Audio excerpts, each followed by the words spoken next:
मैं सभी पत्रकार साथियों को आज की इस पत्रकार वार्ता में मैं स्वागत करता हूं। साथियों, आज की जो पत्रकार वार्ता है बहुत मार्मिक है, क्योंकि ये बच्चों की मौत से संबंधित रखती है। सबसे बड़ी बात है कि विकसित भारत में आदिवासी बच्चों की जान की कीमत क्या है, और वही चीज मैं आपको दो जगह दिखाना चाहूंगा। एक मध्य प्रदेश के बालाघाट में और एक गढ़चिरौली में। हमारा देश कहने के लिए आजाद हो गया है, पर यहां पर आजादी की कीमत अगर किसी को चुकाना पड़ती है तो वो आदिवासी है। हमारा देश कहने के लिए आजाद हो गया है, पर यहां पर जल जंगल जमीन लूटी जाती है, घर तोड़े जाते हैं तो आदिवासियों के तोड़े जाते हैं। हमारा देश आजाद हो गया है, लेकिन यहां आज भी कुपोषण, मलेरिया, मीजल से अगर कोई मर रहा है तो आदिवासी बच्चे मर रहे हैं। और इसका बिल्कुल मैं प्रमाण आपको दूंगा।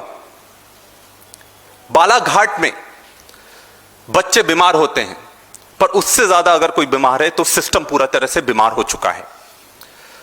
वहां पर 22 बच्चों की मौत हो जाती है कुपोषण से, मलेरिया से, खसरा, मीजल से। और ये बच्चे कौन से समाज से आते हैं? बैगा समाज से, जो कि पीवीटीजी से आता है, जो कि विशेष अति पिछड़ा जनजाति में आता है। मध्य प्रदेश में 3 ही जनजातियां हैं, बैगा, भारिया और सहरिया। और बैगा समाज के बच्चों के 22 बच्चों की मौत हो जाती, दम तोड़ देते हैं। यही नहीं, वहां पर पिछले 6 महीने से जो टेक होम राशन होता है, पोषणाहार जो घर तक पहुंचना चाहिए, 6 महीने से वो बंद है। ये पोषणाहार कहां जा रहा है? वहां पर सबसे पास में जो पीएचसी है, जो प्राथमिक स्वास्थ्य केंद्र है, वो 20 किलोमीटर दूर है। और जो फॉरेस्ट राइट एक्ट के जो पट्टे उनको मिलना चाहिए वो पूरी तरह से खारिज हो चुके हैं। तो ना उनके पास रोजगार है, ना उनके पास स्वास्थ्य सेवाएं हैं, और ना उनके पास कोई ऐसा तंत्र है जिससे वो अपनी आवाज पूरी ताकत से उठा सकें। वहां पर जबरदस्त तरीके से मीजल्स फैल गया, क्योंकि इम्यूनाइजेशन फॉल्टी था। वहां पर सरकारी अधिकारियों ने बताया कि 80% से भी कम इम्यूनाइजेशन हुआ है, टीकाकरण हुआ है। और हम फिर यूनिवर्सल इम्यूनाइजेशन की बात करते हैं, पर आप हमारे देश में आज भी ऐसे क्षेत्र हैं जहां पर इम्यूनाइजेशन ही पूरी तरह से नहीं हो पा रहा है। और यही नहीं, जो पोषण आहार उनको पहले मिलता था उसमें बिल्कुल भी न्यूट्रिएंट्स नहीं थे, मतलब गुणवत्ताहीन पोषण आहार उनको मिला जा रहा था। और सबसे चौंकाने वाली बात है कि सरकारी आंकड़े आज भी 8 मौतें बता रहे हैं, जबकि वहां पर 22 मौतें हो चुकी हैं। और जैसा कि मैंने आपसे शुरू में कहा कि इस विकसित भारत में आदिवासी बच्चों की जान की कीमत क्या है, तो 20,000 रुपए है। सरकार की तरफ से हर परिवार को सिर्फ 20,000 रुपए दिए गए, जबकि गलती किसकी थी? उन बच्चों की नहीं थी, गलती पूरे सिस्टम की थी, जो लगातार हजारों करोड़ रुपया आदिवासियों को आता है। बैगा विकास प्राधिकरण में करोड़ों रुपया आता है, वो पैसा कहां जाता है आज तक किसी को भी मालूम नहीं है। और दुख की बात यह भी है कि हमारे देश के जो राष्ट्रपति हैं द्रौपदी मुर्मू जी, वो खुद आदिवासी हैं। मध्य प्रदेश के राज्यपाल खुद आदिवासी हैं, गुजरात से वो आते हैं, वो भी आदिवासी हैं। और ऐसे राज्य में ही कुपोषण से 22 बच्चों की मौत हो जाती है। और एक और बहुत चौंकाने वाला आंकड़ा मैं आपके सामने रखना चाहूंगा, क्योंकि मैं भी उस राज्य से आता हूं, वहां से एक विधायक हूं। ये विधानसभा में मैंने सवाल करा था कि प्रदेश के आदिवासी ब्लॉकों में और परियोजनाओं में कुपोषण निवारण हेतु 2020 से 2025 तक कितना बजट दिया गया और उसमें से कितना खर्च हुआ। यह सवाल का जो उत्तर आएगा आप सब चौंक जाएंगे। उन्होंने जो जवाब दिया है कि जो कुपोषित बच्चे हैं या फिर अति कम वजन के बच्चे हैं, उनको हर दिन 12 रुपए का पोषण आहार दिया जाता है। 12 रुपए। आजकल तो इतने में चाय भी नहीं आएगी, आप समझ रहे हैं, क्योंकि चीनी महंगी हो गई है। 12 रुपए कुपोषित बच्चों को दिया जाता है बस पोषण आहार, जिसमें 2 केले भी नहीं आ पाएंगे। और उसके बाद यह भी उनने जवाब दिया कि महिला एवं बाल विकास विभाग द्वारा आदिवासी ब्लॉकों में इस परियोजना हेतु कोई भी बजट का प्रावधान नहीं है। मतलब सरकार जहां पर सबसे बड़ा आदिवासियों का जो प्रदेश है, वहां पर महिला बाल विकास विभाग के पास इसके लिए कोई भी बजट नहीं है। और ये केंद्र सरकार से आता है। जब हमने मंत्री जी से सवाल करा तो वो कहती है तो केंद्र सरकार से नहीं आ रहा, इसलिए हम नहीं दे पा रहे हैं।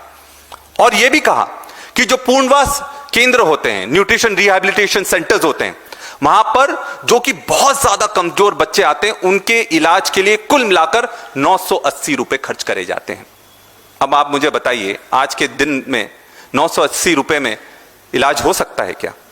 बिल्कुल नहीं हो सकता है। और यह इसलिए संवेदनशील है क्योंकि आज कुपोषण जैसे बीमारियों के कारण हमारे बच्चे इस देश में मर रहे हैं। दूसरा मैं उदाहरण आप सबके सामने रखना चाहूंगा महाराष्ट्र का। महाराष्ट्र में गढ़चिरौली में 3 बच्चियां जो कि अपने हॉस्टल में, जो कि ट्राइबल हॉस्टल है, जनजातीय हॉस्टल है, उनमें सो रही थी और उनको सांप ने डस लिया और उनकी मौत हो गई। और सबसे बड़ी चौंकाने वाली बात है कि वहां पर बिस्तर की भी व्यवस्था नहीं है। और यह सब दूर की हालत है जो आदिवासी हॉस्टल्स हैं, क्योंकि देखो आदिवासियों के पास शहर में जब पढ़ते हैं या कहीं पढ़ाई करने जाते हैं, उनके पास हॉस्टल्स के अलावा कोई तरीका नहीं है कि वो अपनी पढ़ाई आगे बढ़ा सकें। तो वहां पर एक ही कमरे में 70 से ज्यादा बच्चियां सोती थी, जमीन पर सोती थी, और जमीन पर सोने के साथ साथ उनको बिस्तर का भी किसी तरह से कोई प्रावधान नहीं था। तो इस घटना में 6 बच्चियां इससे अस्पताल में भर्ती करवाई गई थी, उसमें से 3 बच्चियां मर गई थी। सोचने वाली बात यह है कि यहां का प्रभारी मंत्री कौन है? गढ़चिरौली का प्रभारी मंत्री कौन है? गढ़चिरौली का प्रभारी मंत्री वहां के मुख्यमंत्री देवेंद्र फडणवीस हैं। और वहां के प्रभारी मंत्री वो क्यों बने? क्योंकि खदानें वहां पर हैं। सारी की सारी खदानें, सारा का सारा पैसा जो बड़ी बड़ी उद्योगपतियों को, कंपनियों को जाता है, गढ़चिरौली से जाता है। तो खुद मुख्यमंत्री जी वहां के प्रभारी मंत्री बन जाते हैं और वहां पर हॉस्टलों की इतनी बुरी हालत है कि वहां पर सांप के डसने से बच्चों की मौत हो रही है। अभी नासिक में एक भूख हड़ताल चल रही है, बड़ा आंदोलन चल रहा है स्टूडेंट्स का, इन्हीं हॉस्टल्स के लिए चल रहा है कि इन बच्चियों को न्याय मिलना चाहिए, दोषी अधिकारियों के खिलाफ कार्रवाई होना चाहिए और पूरे प्रदेश के हॉस्टलों के जो जर्जर हालत है उसमें सुधार होना चाहिए। एक और बहुत बड़ा आंकड़ा जो मैं आपको देना चाहूंगा, यह रिपोर्ट है, एक अखबार में छपी थी। इस रिपोर्ट में साफ साफ लिखा है कि महाराष्ट्र में पिछले 2 सालों में हर दिन 1 से 2 बच्चों की मौत हॉस्टल्स में हुई है, हर दिन। तो 2 साल में 550 से 600 बच्चे हॉस्टल्स में मर गए हैं। क्या ये आंकड़ा चौंकाता नहीं है? क्या हम अपने बच्चों को वहां भेजेंगे कि नहीं भेजेंगे? और जो सबसे बड़ी चौंकाने वाली बात है कि इतना कुछ हो रहा है पर वहां की सरकार कुछ नहीं कर रही है। पहली वाली जो स्लाइड है,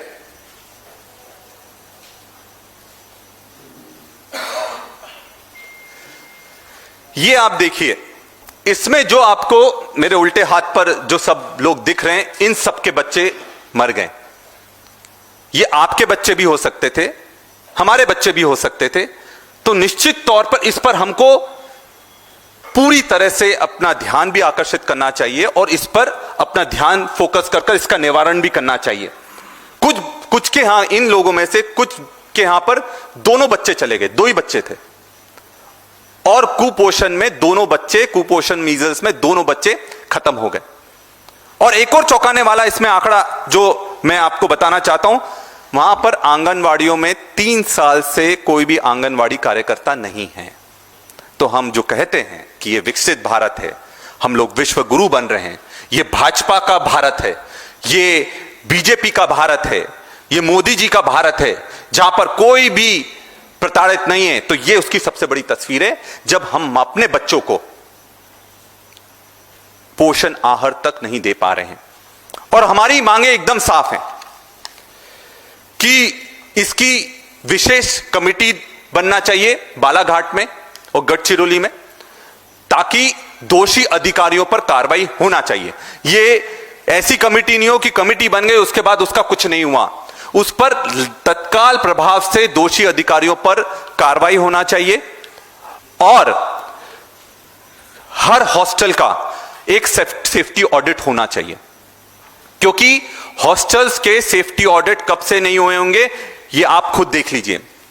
मैंने मध्य प्रदेश में ये डिमांड करा था कि सेफ्टी ऑडिट होना चाहिए। जब सरदारपुर में 2 बच्चों की मौत हो गई थी करंट लगने से, वो गीजर खुला था, उसमें हाथ डाला, करंट से वो मर गए।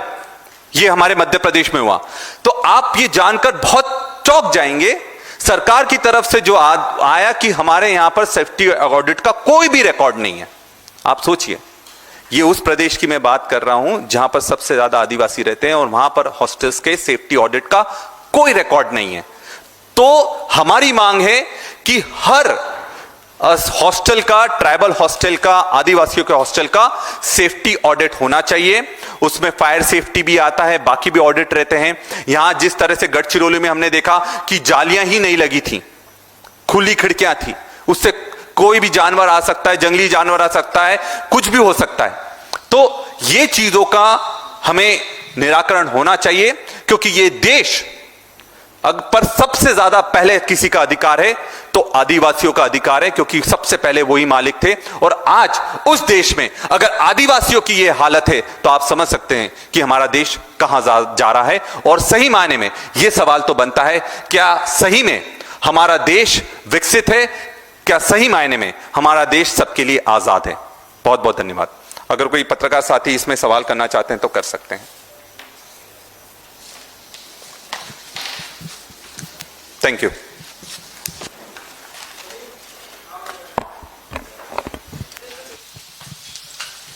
या प्लीज। हेलो सर, मेरा नाम नरेश है और मैं मीडिया से हूँ। मेरा ये क्वेश्चन है सर कि जैसे आपने कहा कि पोषण जो है वो बैड नरिशमेंट जो है वो हमारा एक दुश्मन टाइप है, लेकिन अभी बीजेपी ने कुछ ये स्कीम चलाई थी कि चावल में कुछ प्रोटीन डाल देना या कुछ और आटे में प्रोटीन डाल देना। क्या इसके ऊपर कुछ बात करने से कुछ फर्क पड़ेगा सर? मैं आपसे ये प्रश्न पूछ रहा हूँ। देखिए, मैं डॉक्टर हूं इसलिए मैं आपसे कहूंगा कि ये सरकार बड़े बड़े दावे कर रही है। फोर्टिफाइड राइस की आप बात कर रहे हैं, बेसिकली फोर्टिफाइड राइस की बात कर रहे हैं। आज सबसे बड़ी दुख की बात यह है कि मिड डे मील और पोषण आहार में सबसे ज्यादा घपला हो रहा है। सरकार नई योजना चालू करती कि हम घर पर जाकर आप लोगों को राइस देंगे, आपको चावल देंगे, टेक होम राशन आपको अलग से देंगे, पर असली में हकीकत में पहली बात पोषण आहार ही नहीं मिल रहा। जो सबसे बड़ा उदाहरण बालाघाट का है, 6 महीने से पोषण आहार नहीं मिला। और जो मिल रहा है उसमें पूरी तरह से गुणवत्ताहीन आहार मिल रहा है, क्योंकि सिर्फ आहार देने से नहीं होगा। जब तक उसमें न्यूट्रिएंट्स नहीं होंगे, प्रोटीन्स नहीं होंगे, माइक्रो न्यूट्रिएंट्स नहीं होंगे, तब तक वो आहार किसी काम का नहीं है। आप एक तरफ अंडों का विरोध करते हैं कि मिड डे मील में अंडे नहीं देना चाहिए। अरे पोषण कहां से मिलेगा, प्रोटीन कहां से मिलेगा? उस कारण से कमजोर हो रहे हैं, उस कारण से मैलनरिश्ड हो रहे हैं और बीमारियां उनको पकड़ रही हैं। सबसे बड़ा कारण बीमारियां पकड़ने का होता है मैलनरिशमेंट, कुपोषण होता है। अगर आप उनको आहार नहीं देंगे तो वो प्रतिरोधक जो क्षमता है उनकी कैसे बढ़ेगी? और आज आपने उनको मजदूर बनाकर रख दिया है, उनके पास इतनी खेती ही नहीं बची है कि वो उस पर खेती कर सके। फॉरेस्ट राइट एक्ट में सबसे ज्यादा दावे निरस्त कर दिए गए। सैटेलाइट इमेजरी की बात करते हैं, 2005 के जो दावे हैं उनको भी खारिज कर दिया आपने। तो हकीकत यह है कि आप उनको रोजगार के साधन नहीं दे रहे हैं। मनरेगा में जो थोड़ा बहुत उनको रोजगार मिलता था, आज वीबी ग्राम जी आने के बाद 50% उसमें रिडक्शन हो गया है। 50% कम हो गए हैं जो लोग उसके लिए आते हैं। तो आप बताइए, ना उनके पास जमीन है, ना उनके पास रोजगार है, ना बच्चों को देने के लिए पोषण आहार है, तो वो बच्चों को पालेंगे कैसे और उनके बच्चे जीवित कैसे रहेंगे? Thank you.